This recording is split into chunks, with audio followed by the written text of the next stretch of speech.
गोविंद एक कमाल का राजमिस्त्री था और मूर्तिकार भी। जब भी किसी आदमी को अपने घर में फव्वारा, कोई मूर्ति या कोई और डिजाइनदार चीज बनवानी होती तो वो गोविंद को ही बुलाता था। गोविंद के काम की हर जगह तारीफ होती थी। वो बहुत ही शांत स्वभाव का व्यक्ति था। कभी किसी से झगड़ा नहीं करता था। अगर कभी कोई उसे नुकसान पहुंचाने की कोशिश करता तो उसके लिए भी वो अपने मन में कोई बदले की भावना नहीं रखता था। उसे अपनी माँ की दी हुई शिक्षा याद आ जाती थी।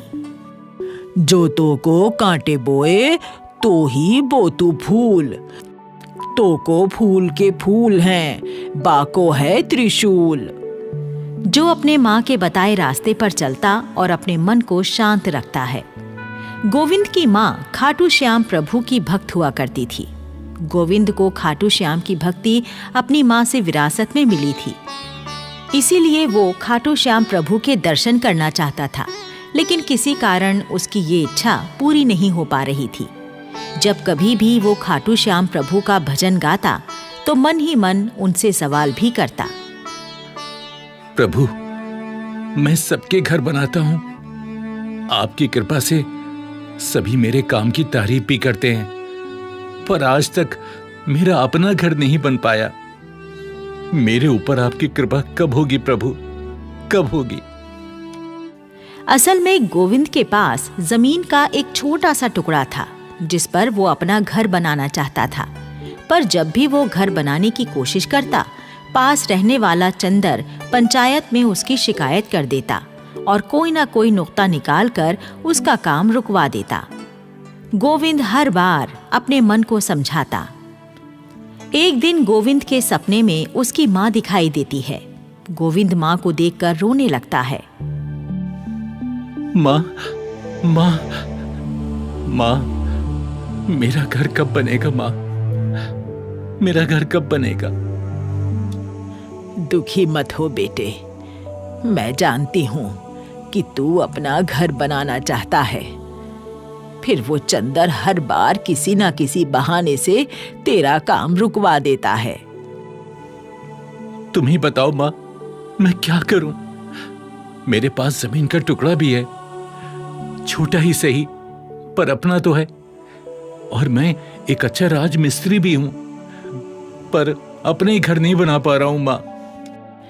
तू फिक्र मत कर बेटा, सब ठीक हो जाएगा। गांव के बाहर अच्छी साफ जगह है, वहां तू खाटू श्याम प्रभु की मूर्ति बना दे। जैसे ही वो मूर्ति पूरी हो जाएगी, तेरे सारे काम अपने आप बनते चले जाएंगे। ठीक है माँ, जैसा तुम कहती हो मैं वैसे ही करूंगा। मैं प्रभु की मूर्ति जरूर बनाऊंगा। हाँ माँ, ये मेरा वादा है तुझसे। गोविंद के इतना कहते ही माँ चली जाती है। गोविंद का सपना टूट जाता है और उसे माँ की कही बात याद रह जाती है। अब गोविंद इसी बात को अपनी दिनचर्या बना लेता है। मजदूरी के काम से समय बचाकर वो गांव के बाहर की साफ जगह पर खाटू श्याम प्रभु की मूर्ति बनाना शुरू कर देता है। गोविंद की कारीगरी उस मूर्ति में झलकने लगती है।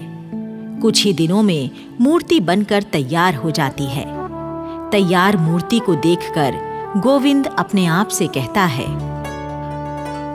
वाह प्रभु, आपकी कृपा से आपकी क्या मूर्ति बनी है। लगता है आप अभी बोल उठेंगे। काश प्रभु आप मेरे सामने प्रकट हो जाते और मुझसे बात करते। प्रभु। गोविंद, लो मैं आ गया। प्रभु, प्रभु आप स्वयं साक्षात मेरे समक्ष। प्रभु धन्य हो, प्रभु धन्य हो। क्यों नहीं गोविंद, तुम जब किसी के मकान में अपनी कारीगरी दिखाते हो तो वो भी तो तुम्हारे काम की तारीफ करता है। और तुमने मेरी इतनी अच्छी मूर्ति बनाई है तो मुझे भी तुम्हारी तारीफ करने आना ही चाहिए था ना। प्रभु, प्रभु ये तो मेरी माँ का आदेश था। आप तो जानते ही हैं कि मैं अपना घर बनाना चाहता हूं, पर किसी न किसी बहाने से कोई ना कोई अड़चन आ ही जाती है। आप ही बताएं प्रभु, मैं क्या करूं प्रभु।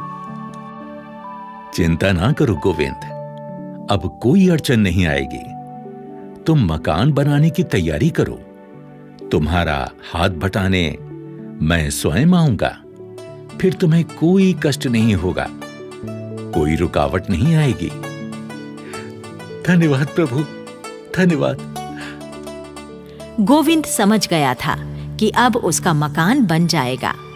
जब प्रभु स्वयं मदद करने की बात कर रहे हैं तो फिर काम को कौन रोक सकता है। अगले दिन गोविंद को पता चलता है कि चंदर पूरे परिवार सहित किसी समारोह में भाग लेने कुछ दिनों के लिए बाहर गया है। गोविंद समझ जाता है कि ये प्रभु का इशारा है।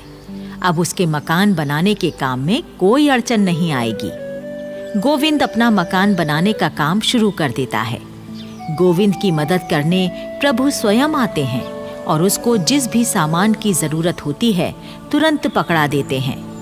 जो भी गांव वाला उधर से गुजरता है और गोविंद को मकान बनाते हुए देखता है, उसे यही दिखाई देता कि गोविंद तो अपना काम कर ही रहा है, पर साथ में 10 मजदूर भी उसकी मदद करने में लगे हुए हैं।